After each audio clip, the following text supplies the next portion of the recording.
reaction to that point is self-explanatory. And now, with great pleasure, I call upon Mr. Shaw to speak for and against the motion.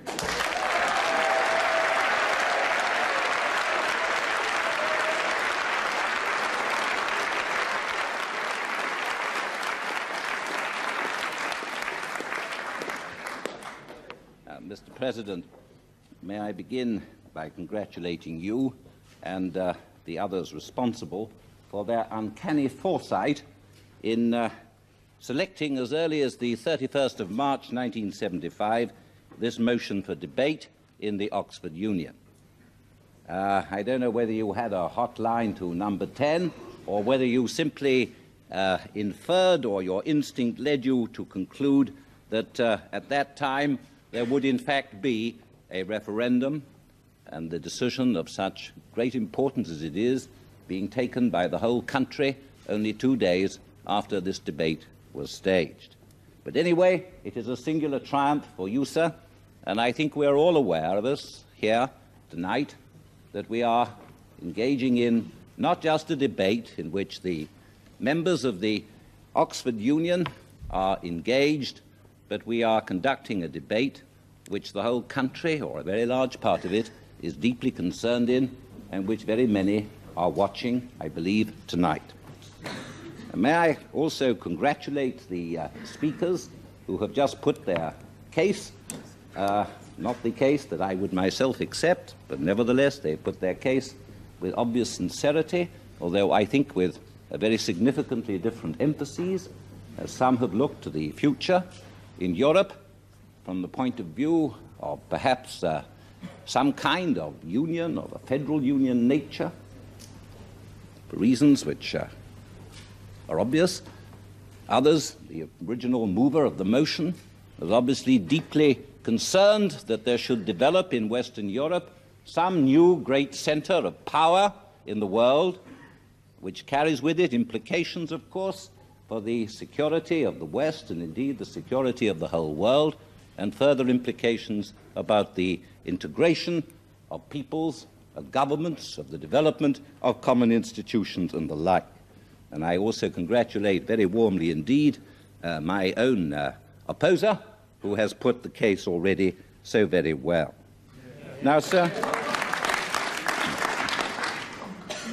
I'd like also to make my last bit of congratulation, which is to welcome the fact that the motion here puts without ambiguity the central question that the country will decide in 2 days' time.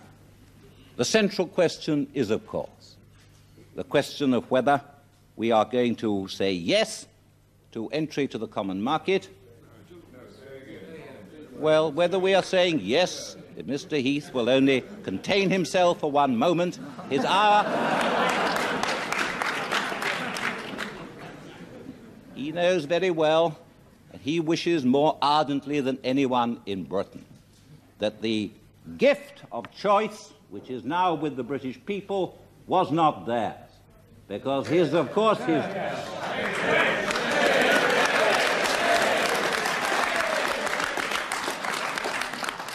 Well, I don't mind people saying shame, but you know, simply on the record, the one thing that the country did not have when faced with the great decision, whether rightly or wrongly, the decision itself of joining the common market 3 years ago, the one thing that it was denied was the right of the British people to have their say as to whether or not, whether by general election or by referendum or by any other means, the British people were left out entirely of the whole consideration. And it has taken us, after a great fight and with much help from thousands and hundreds of thousands of people throughout the country, to bring us at least to the point where the British people have the right to say that this is right for them or not. So do not despise the fact that your own fellow citizens have at last been given the right which Mr. Heath denied them.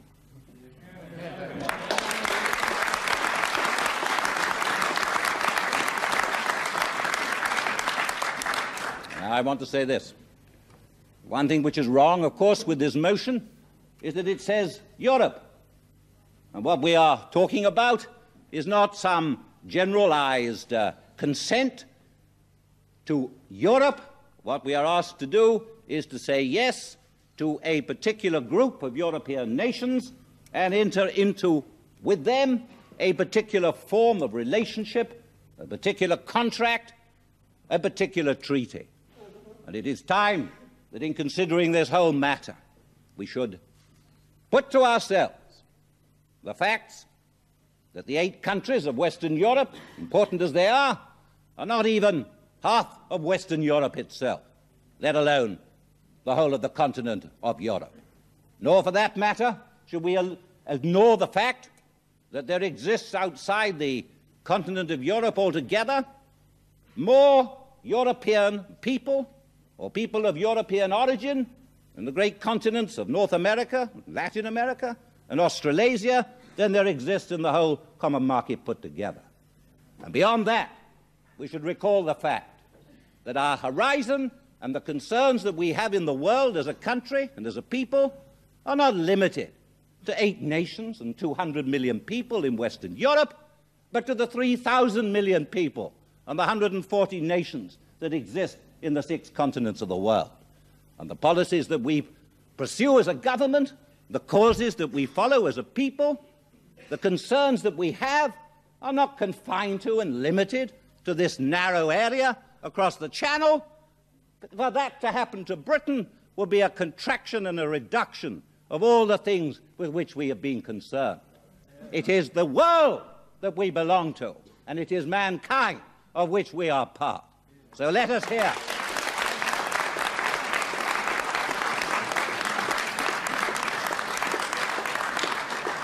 Let us hear no more. Let us hear no more. Let us hear no more of the overwhelming importance in the world perspective of these 8 countries that exist on the other side of the Channel. Now, sir, of course, I think what we have to also remember is this. We have to remember what is involved in this particular treaty that Mr. Heath signed, not on my behalf, but he signed without the authority of the British people. What was taken on? Well, yes.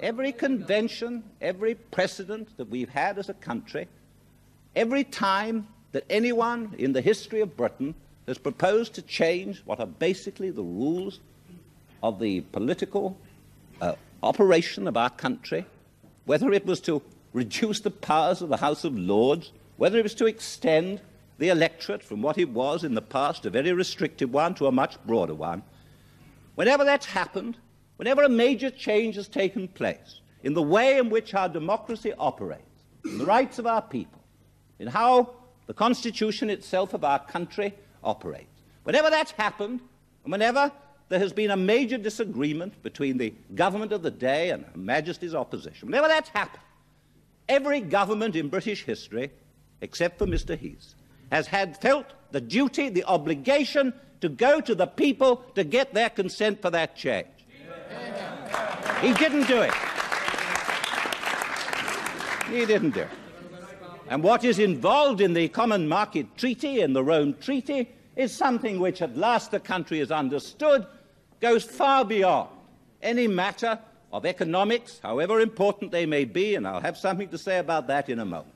But what it goes beyond is a simple but basic, of course, change in that Britain now has, for the first time, yes, a written constitution.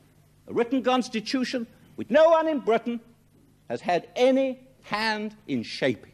And you know what that constitution is. The superior constitution which now guides and binds British governments is the Treaty of Rome. There exists a law, a power to make laws, a power to levy taxes, a power to develop policies, which is superior to those powers of taxation and of law-making in the British Parliament itself. That's the change. Don't tell me that that isn't something that doesn't matter to you. Well, if it doesn't matter to you, then something terrible has happened to the British people, because it is the power, precisely those powers, of deciding your own laws, which is the very heart of your own democracy. And if you don't think that doesn't matter, then by God, you are indeed a strange generation that has come to Oxford.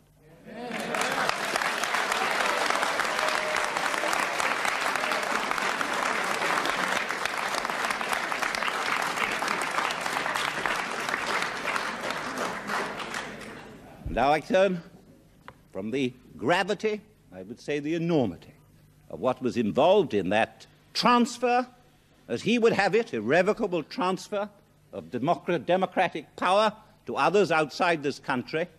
I turn from that to the actual nature, the actual consequences, as it were, of the treaty itself. I said it was not just a treaty about trade. If it was, and it was about cooperation, it was about many forms of cooperation. You wouldn't just have me opposing as I have opposed. Of course not. I believe in extending the area of trade and cooperation with Western Europe. I believe in it as strongly as anyone else.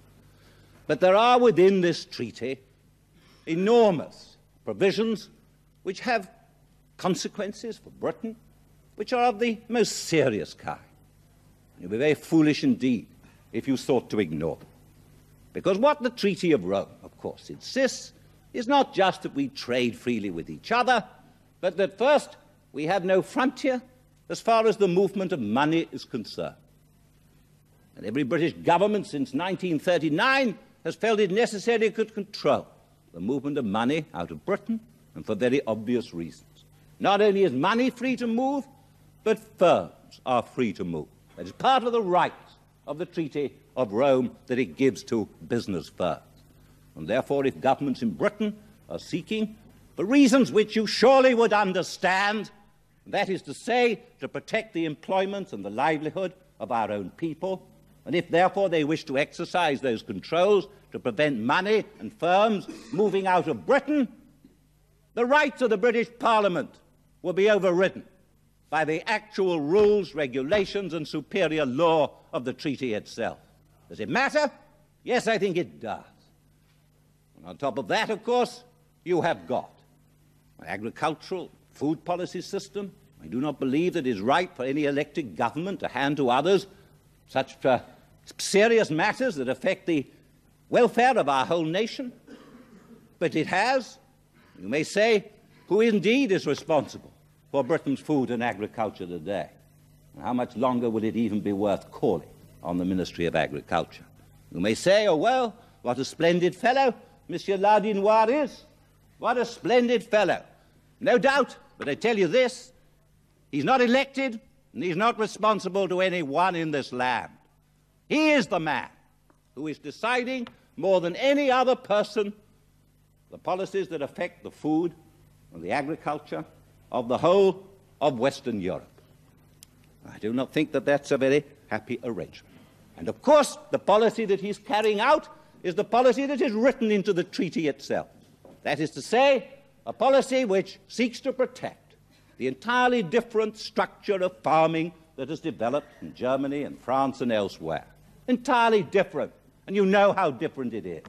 If you've got 15% of your population working on small farms, as they have in France, or you have 8 or 9% in Germany, or 20% in Italy, compared with 3% in Britain, what kind of cost structure and food price structure do you expect to get?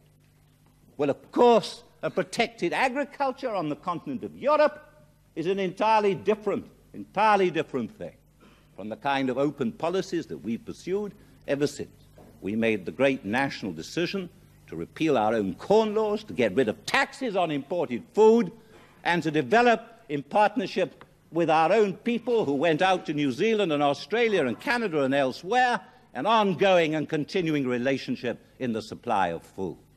Well, those who seek to frighten us now by saying, on the basis of the one special crisis year of 73-4, that somehow the world food situation has been totally transformed, and what was previously always recognized as one of the great handicaps and drawbacks of the common market, the agricultural policy and food prices, suddenly become an asset. They're talking through their hats. And indeed, even now, there is only one commodity, one foodstuff that we buy from Western Europe which is actually cheaper in the common market than it is in the world outside. And that won't last very long either. I'm referring to sugar. Wheat, maize, beef, butter, lamb, all the rest of it are today taxed and heavily taxed at the frontiers of the common market. And if the common market countries believe what so many gullible people in this country have been asked to believe in this last few weeks, that is to say that there was no more food in the rest of the world and the prices were permanently higher outside than in. Well, it's an extraordinary thing, isn't it, that the common market is clutching to its protective devices and won't even discuss them in the multilateral trade negotiations which are now taking place. So anxious to preserve the levies on imported food, the export subsidies to help get rid of their surpluses, the system of intervention that leads to the mountains of this and that, so anxious that they're not even prepared to discuss with the other countries of the world in what ways, in the general context of international trade, these things might be changed. Well, so there's that. And of course, the treaty went further. What was also involved in the signing of the Rome Treaty was the acceptance of arrangements for financing the whole common market affair. I won't go into details with that. It would take too long. But there is no one who knows and has studied these things who does not agree that the contribution that Britain is going to have to make, and I'm not thinking just of our gross contribution, but our net contribution, is wholly disproportionate to our actual, as it were, income within that of the total community, and is wholly damaging to this country. Indeed, our own estimates are that by the end of the 5-year transition period, that is to say 78, 980, something of the order of £300 to £400 million a year will flow net out of Britain for that reason alone. That is to say, our net contribution to the community's budget. I do not think that's in the interest of Britain. Nor do I think it's the interest of Britain the money and firms should be free to move there either. And if anyone doubts the gravity of that, I'll give them one illustration. In the 3-year period, 71, 2 and 3, Mr. Barber, you may remember him, allowed relatively free movement of money out of Britain to Europe. £1,000 million of British capital went into direct investment in plants, machinery, jobs on the European continent. And there came back £170 million at the same time. And when you think that in terms of numbers and prosperity there are 55 million of us and 200 million of them, is it not an extraordinary disproportion that that should be so? And can you not see the danger, the gravity of what that means for the future prosperity of this country, this generation, and those to come? And I say to you, this is not a treaty which in any way is a fair and equal treaty. It's not negotiated, it was accepted. Not one word, not a comma, let alone a clause, let alone a paragraph of the Rome Treaty. Not one comma has been altered in order to meet the perfectly legitimate and serious differences that exist between Britain and the common market. And now the experience itself. 3.5 years ago, when they were urging us to go in, oh, what a campaign it was. You've got to get in to get on, was the slogan of that day. £5 or £6 a week better off for Britain if we can only get into the common market. All the goodies were spread out, and Donald Stokes of Leyland buying one-page advertisements saying, all we need is a great domestic market of 250 million, and we will sweep Europe.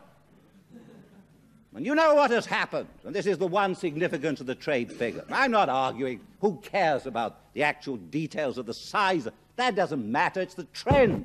The trend. 3 years ago, 4 years ago, we were almost in balance with the common market countries. What's happened since? 500 million down in 72, 1,000 million in 73, 2,000 million in 74, running now at the rate of 2,400 million this year. Don't you see what that's going to do to the prosperity of this country? You can't go on borrowing that. And then you add to that the burdens I mentioned a moment ago, and we are under great threat. We're in peril at the present time, and the country must know it.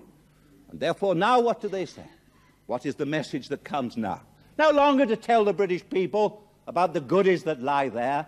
No longer that. That won't wash, will it? Because the evidence will no longer support it. And so the message that comes out is fear, fear, fear. Fear because you won't have any food. Fear of unemployment. Fear that we've somehow been so reduced as a country that we can no longer, as it were, totter about in the world, independent as a nation. And a constant attrition of our morale, a constant attempt to tell us that what we have, and what we have is not only our own achievement, but what generations of Englishmen have helped us to achieve, is not worth a damn. The kind of laughter that greeted the early references that I made, that what was involved was the transfer of the whole of our democratic system to others. Not a damn. Well, I tell you, what we now have to face in Britain, what the whole argument is about, now that the fraud and the promise has been exposed, what it's about is basically the morale and the self-confidence of our people. We can shape our future. We are 55 million people. If you look around the world today, I listen to Gough Whitlam and his 14 million Australians, and he trades heavily with Japan. I'm very fond of the Australians. But do you think he's going to enter into a relationship with Japan, which gives Japan the right to make the laws in Australia? Do you think Canada, 22 million of them, and to the south, a great and friendly nation? Yes, they are. But do you think Canada is going to allow its laws to be written by the 200 million people in some union in America? No, of course not. The whole thing is an absurdity, and therefore I urge you to reject it. I urge you to say no to this motion, and I urge the whole British country to say no on Thursday in the referendum.